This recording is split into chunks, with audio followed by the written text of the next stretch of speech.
বঙ্গোপসাগরে নিম্নচাপের প্রভাবে কয়েকদিন ধরেই দেশের বিভিন্ন স্থানে বৃষ্টি হচ্ছে। এর প্রভাবে চট্টগ্রাম, সিলেট, ময়মনসিংহ ও রংপুর বিভাগের কয়েকটি নদীর পানি বেড়ে গেছে। এতে আকস্মিক বন্যার পূর্বাভাস দিয়েছে বন্যা পূর্বাভাস ও সতর্কীকরণ কেন্দ্র। সব সমুদ্র বন্দরকে ৩ নম্বর স্থানীয় সতর্ক সংকেত দেখিয়ে যেতে বলা হয়েছে। বঙ্গোপসাগরে নিম্নচাপের প্রভাবে উত্তাল কুয়াকাটা সমুদ্র সৈকত সহ উপকূলীয় নদ-নদী। বুধবার সকাল থেকে টানা ভারী বৃষ্টিপাতে পর্যটক শূন্য হয়ে পড়েছে কুয়াকাটা সমুদ্র সৈকত।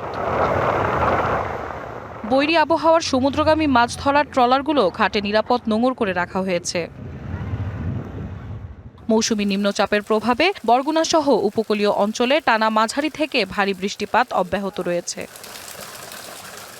দুর্বল ড্রেনেজ ব্যবস্থার কারণে বিভিন্ন উপজেলা ও চরাঞ্চলের রাস্তাঘাট তলিয়ে যাওয়ায় জনজীবন স্থবির হয়ে পড়েছে। সদর, পাথরঘাটা, আমতলী, বামনা, বেতাগী ও তালতলী উপজেলার নিচু এলাকার হাজারো মানুষ পানিবন্দী হয়ে পড়েছে।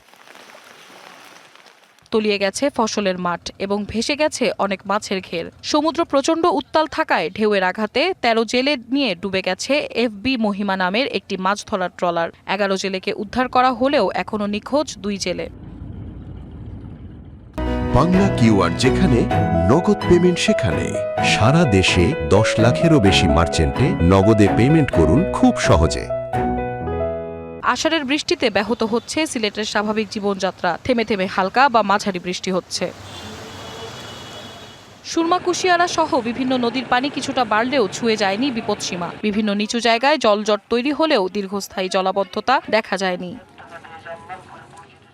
বন্যা পূর্বাভাস ও সতর্কীকরণ কেন্দ্র জানায়, তিস্তা নদী আগামী ২৪ থেকে ৪৮ ঘণ্টার মধ্যে বিপদসীমা অতিক্রম করতে পারে। একই সঙ্গে গোমতী, মুহুরী, ফেনী, দুধকুমার, ধরলা সহ কয়েকটি নদীর পানি দ্রুত বাড়ার আশঙ্কা রয়েছে।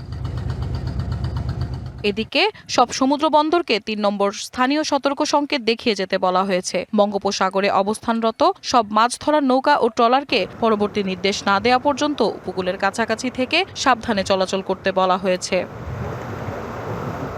শাহওয়াজিহা রহমান, ডিবিসি নিউজ ডেস্ক।